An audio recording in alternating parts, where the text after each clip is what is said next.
Joe, it's week 2 of the college football playoff rankings. Also, the playoff rankings did come out in the bracket form as well, but the top 25 rankings have come out along with the playoff bracket. Getting your instant reaction to this, your thoughts? Yeah, look, I'm going to jump in with the most curmudgeon take possible because there's certainly a lot of other things that I would shuffle around. Last week, I actually was more comfortable with it than this week. I'm still really upset with this possibility that we could see a team like Georgia who dropped a game on the road at Ole Miss and lost a game on the road at Alabama. And at the current moment, the way that it stands, if they theoretically lost to Tennessee, they'd be out of the playoff, and teams like BYU and Boise State would be playing. We're all smart enough to know that Georgia is a better team competitively if they were to step on the field with either of those two opponents. It's not even close. They would smoke both of them. I know I'm complaining about something I can't control, but the reality that we're in, it feels insane. Georgia's ranked at 12 ahead of Boise State. That's what makes it so stupid. None of the teams later than that I have as much of a problem with, but this is the hellish reality that we live in, that we're going to have to watch Boise State get their asses kicked. Weren't you the guy that telling me about the Big 12? Hold on. Nope. What? Yes, you were. Weren't you the guy telling me about the Big 12? Well, Blake, if they win their conference, they deserve to be there. That was what I said. Okay. Yes. So it was not what I said about the group of 5. But you did. Not what I said with the group of 5. You did include BYU in there, and I told you specifically that you are going. I knew you too well. You are going to have a problem with this. It's Blue's Clues, bitch. Here it is. I mean, like, we just got a letter. I wonder who it's from. You're 100% correct, but they lost. And they're going to ding them for a loss. They got a chance to get back in here this week if they beat Tennessee. So that's going to sell itself out either which way. But here's the real question. Right. Here's the real question. If Tennessee loses, they don't deserve to. Does Tennessee move to where Georgia is at the current moment, and then that Georgia goes to their spot? So you're telling me that the winner of Georgia and Tennessee doesn't deserve to be in the playoff? Both of them have 2 losses in the SEC. And let me just get this. Does it knock out Alabama, who also has 2 losses? Right. That's what furthers the convolution. And my problems with it is that there's now this awkward, uncomfortable musical chairs that is created. And I don't want to complain about the automatic qualifiers because I already got my qualms out, but you're 100% right. Like, what the hell is supposed to happen now with this ranking if Tennessee loses this game without Nico? Nico's going to be available for the playoff, and there's speculation he might not be available for this game. I'm not sure about Nico being out. We need to get that doubly confirmed here. I know Chris Faleka said what he said, but just in case, I don't know if I'm not saying it confirmed. I'm just, depending on what happens with that situation, if Georgia wins, Tennessee should not be removed from the equation. Alabama should not be removed from the equation. All the teams that sit where they are in the SEC, and to be perfectly clear, I am not an SEC homer. I have no SEC bias. I am from the Northeast. All the SEC teams that are currently in the playoff picture are deserving. All the ones outside of the picture, except for Georgia, probably don't belong in it. But if things happen the way that we're predicting them this upcoming week, Blake, what the hell are we supposed to do? Well, I got another scenario for you if we're going to stick on the SEC. What if A&M wins out and Texas and A&M both have 2 losses? And one of these, Texas would be out if that happens because Texas's best win would be over Vanderbilt. They're not going to take Texas from 3 all the way out. They're not going to drop them that far. You're going to drop them 11 spots? If that theoretically happened, that should. Their best wins against Vandy. They've already set a precedent. I mean, you can't do that. You have them as your number 3 ranked team. You've given them the benefit of the doubt on the wins and losses that they have to this point. So why are you changing it up now? There's no way in blue hell that you can move Texas out of that. There's no way. You bring up a really good point. It's something that we brought up last week, is that we were not comfortable with how highly ranked Texas and Penn State were. And I would actually go as far as to argue, I think Tennessee, their resume has been more impressive to this point. We're playing this stupid game and this is how the playoff committee works. We saw how they operated with 4 teams. We now see how they operate with 12. Quality losses are higher priority than quality wins. I know that there's a difficult balance, but the fact that Georgia's living off of that Texas is living off the fact that their only losses to Georgia is gross. It's stupid. And the same thing applies for Penn State. Can I be real with you? Yeah. So does Notre Dame. So does Penn State. Honestly, if I'm being so does Indiana. So does BYU. So the God's honest truth is, I'm just going to throw this out there. What are we complaining about with A&M? Like, what do we like? These automatic qualifiers in these 2 spots, Joe, I got to be real with you, are deafening. They're deafening, especially because Boise State's ahead of them. So you want to talk about all these teams? I'm with you. But, man, I can make a case for A&M right now. Wherever you want to put them, I can make a case for them. I can make the case for Georgia. I can make the case for Ole Miss, Bama, and all these other teams. I cannot make the case for Boise State and BYU. Right. I think that's where this whole thing gets really messy, and not to rehash the point, but if we look at the 12 teams that are available, and then the teams on the outside that we just named there that should be partially a part of the conversation, there's a separation gap. Like, watching them play, BYU is scraping their way through these games. There are a bunch of games where they very narrowly, barely won them. The Utah game most recently is the best example of that. It required the officials stepping in to impact the outcome of that game. And Boise State, to that truest point, like, yeah, they've got Ashton Genty and they played really close with Oregon, but I'm watching reality start to set in where they're playing around with Nevada this past week. So there is a difference in the degree of competitiveness. And I got to bring up something that you just mentioned. Look, I'm a Notre Dame fan. I think with that future that you just painted here, where if we have this long list of SEC teams that all have 2 losses, I'm sorry, Notre Dame doesn't belong in there. They don't. But what boxes Texas A&M out is that Notre Dame beat them. But if that is what we're comparing, Notre Dame has not been as impressive as some of these other teams have been. And it sucks because their schedule's been so easy that's what's killing them. That Notre Dame loss means nothing to A&M at this point. It can't mean anything. You got to still look at the whole season. It's got to mean something. But that's my point. That's my whole point here. Let me know if I'm bad here for whatever reason. No, you're good. Okay. You're good. That's my point on Notre Dame, though, Joe. I mean, they haven't lost to NIU, and I don't think that A&M win mounts to anything at the current moment, especially because they have a new quarterback, especially because they have or it's not in game 1 of a new year head coach in year 1.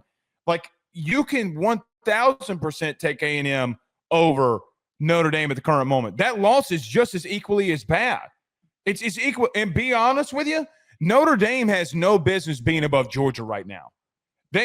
Notre Dame has no business being above Alabama right now. They have no business being above Ole Miss right now. They have no business being above any of those SEC teams that they're ranked ahead of.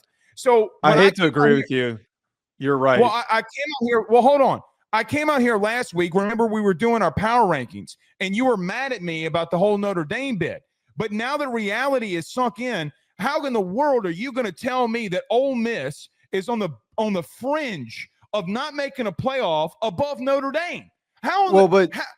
Please, God, tell me where there's a world in reality where you can tell me that that's realistic. Okay, hold on, though, 1 second there. Our argument that we had last week was justified because 2 things that we didn't predict were going to happen occurred. We thought that Alabama was going to be out of the playoff picture, and yeah, that would have boosted up LSU, but we thought that Ole Miss was done. Like, we thought that the nail was in the coffin. But, Joe, here's the thing, though. Even if you take Bama out and insert LSU there, and you take Ole Miss out and you insert Georgia, it doesn't matter. The teams just change, right? Like the teams. Well, Joe, the faces, the teams would have changed. That's irrelevant. These 2-loss SEC. No, it is relevant. It is relevant. It's not relevant when you get to play Purdue, and these teams don't get that luxury. But I'm saying it's relevant that Georgia dropping and Mississippi entering. This is where the whole situation has gotten so flooded, is that Mississippi moving up made the conversation really complicated. But look, I'm agreeing with you. I think that Notre Dame provides by their biblical name in Mississippi. I did not call them Mississippi. You didn't call them Ole Miss. You called them Mississippi, bud. I must have. I blacked out there for a second. Notre Dame, though, would put up a competitive game. They would put up a really good fight over, again, most of the teams that they'd play. But I agree with you. Notre Dame's resume to this point, they're riding off of the fact that Louisville is ranked and that they beat Texas A&M at the beginning of the season.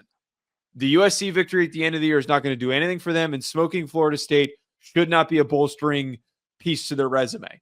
They shouldn't have moved. If anything, they should have been in the initial ranking, the 11th ranked team or the 12th ranked team and the last team in, and that should have been how it lined up for the final weeks of the year. Them being at 8, I think, causes a serious problem. I think that they're going to reshuffle and move things around, but I do agree with you that I think Ole Miss, I did say Mississippi out loud now that I think about it. I do agree with you that I think that Ole Miss and Alabama should be ranked higher, and I might even argue that Miami should be ranked higher than Notre Dame because they have played some really explosive performances, and their singular loss is to Georgia Tech in a game where they were much healthier than when Notre Dame faced them. Just telling you, these teams in the Big 12, man, Joe, there are 4 teams in the top 5 right now that are from the Big 10. And Joe, I'm going to be real with you. There's no way in hell that you can tell me that Indiana deserves to be above Ole Miss. I disagree with that. You're undefeated compared to a team with 2 losses, and you are dominating every single team. So they have not played a ranked opponent. They have not played a ranked opponent. I understand that, but we're not talking about 2 teams that have similar records. We're not. Joe, the Ole Miss win against Georgia alone, in any true computer power ranking system, Indiana is not going to be in the BCS. I promise you, Indiana would not have been. They shouldn't have lost to Kentucky then. They shouldn't have lost to one of the worst teams in their conference. Because I can make the argument, Kentucky is better or just as good as any of the teams. Joe, yes, they are. Yes, they are. Kentucky, with the way that they've played, would be a bottom 5 team in the Big Ten. They would be a bottom 5 team in the Big Ten. Joe, outside of these teams up top for the Big Ten, think of the other teams that are there: Nebraska, Northwestern, Michigan, USC, UCLA. What are we discussing here? I mean, because that's different. That's different than the opponents that Ole Miss is playing on a week-to-week basis. I might add you. I don't think that, again, this is the debate that you and I keep getting into. I don't think that keep getting into it. There is not as much separation between the back end of the Big Ten and the back end of the SEC. There is maybe a slight improvement in quality for the SEC for some of those teams. I won't disagree with that. The last 2 teams in the Big Ten, like Purdue, for instance, they suck. They're bad. But I think if they faced off with one another, you would be surprised by how close those games would be and how many of them, and we might get to see that during bowl season, by how many of them would win those matchups because they're more competitive than you're giving them credit for. Joe, the 8th team in the SEC is LSU. They're the 8th ranked SEC team. The 8th ranked Big Ten team, would it not be Wisconsin? I'm checking right now because I don't know off the top of my head. Who's the 8th team? Who's the 8th team in the Big Ten? Please don't tell me it's Minnesota. Illinois. Stop. They've been ranked, and they're a competitive team. Stop it right now. Stop it right now. No, I'm not doing that. That's not a good. Okay, we're go back to the BCS system. Go back to the BCS system. I can't deal with this anymore. I can't deal with it. Y'all wanted these automatic qualifiers. All you people who wanted literally throw in automatic qualifiers, and now look at you. Joe, blow it. Joe, here's the truth. They're going to have to blow this up when they go to 14 teams. They got to get away from these automatic qualifiers. They have to. because it's not fair for the teams that got to play real opponents and don't get cupcake after cupcake every week like Notre Dame and Indiana. If I were to add just another thought for the teams that are outside of the top 12, you're not wrong. I still think that Notre Dame belongs in the playoff field, but they're ranked way too highly, so that I'm not going to push back on. I think SMU's placed correctly where they are. I still think that for some reason we're propping up Boise State way higher than they should be. I think that they're more reminiscent of a team that should be in the 20s. Like, they should be in the same range of where Tulane and Army are. I don't know how anyone could look at what Boise State's doing against the back. They are riding so hard off of that Oregon game that we're just assuming that that's how they're going to play against every other top-ranked team if they were to face off with them. And then the rest of the Big 12 is just a cluster F. I mean, Kansas State and everything going on there. Oh, I got last bit here. Missouri shouldn't be ranked. What, they moved up Missouri after they beat Oklahoma last week? Are you kidding me? I mean, that required so much luck. Oh, what happens if they win this week, though? They're not going to. What happens if they win? South Carolina gets dropped out. See, this is why it's stupid that South Carolina gets dropped out and then Missouri moves up. I just asked on Twitter before we end this bit. I just asked on Twitter, what would the top 12 teams be during the BCS era? Do you want me to read them? Did somebody? Oh, did you ask Rocket, or what do you mean? No, I asked people on Twitter to send me the BCS top 12. You ready? Yeah. This is not accurate. I don't know why they have it here, but I think it's based off of the automatic qualifier. Yeah, it is based off the automatic qualifier. So the 12th seed would be Boise. The 11th seed would be Georgia, coming at 11. The 10th seed would be Bama. The 9th seed would be Notre Dame. The 8th seed, Tennessee. 7th seed, Indiana. 6th seed would be Penn State. Ohio State would be 5th. Wow. Miami would be 4th. BYU 3rd. And then you have Texas at 2, and then Oregon at 1. So I don't know if that's that much more correct. I don't know if I agree with that. No, Texas is way too high. That's because of the ranking, and they're doing it based off the playoff. I need to get the actual BCS formula. Where would the 12 teams be ranked? Just curious. All right, we'll see y'all soon. Peace. BetOnline remains your top spot for all of your live betting action and contests. NFL, college football, UFC, NHL are all in full swing. BetOnline is your number one source for wagering news, odds, trends, and predictions with both desktop and mobile access at any time. Head to BetOnline today and use promo code BELIEVE, that's BLEAV, for 50% off your first deposit. That is a 50% welcome bonus. BetOnline, where the game starts.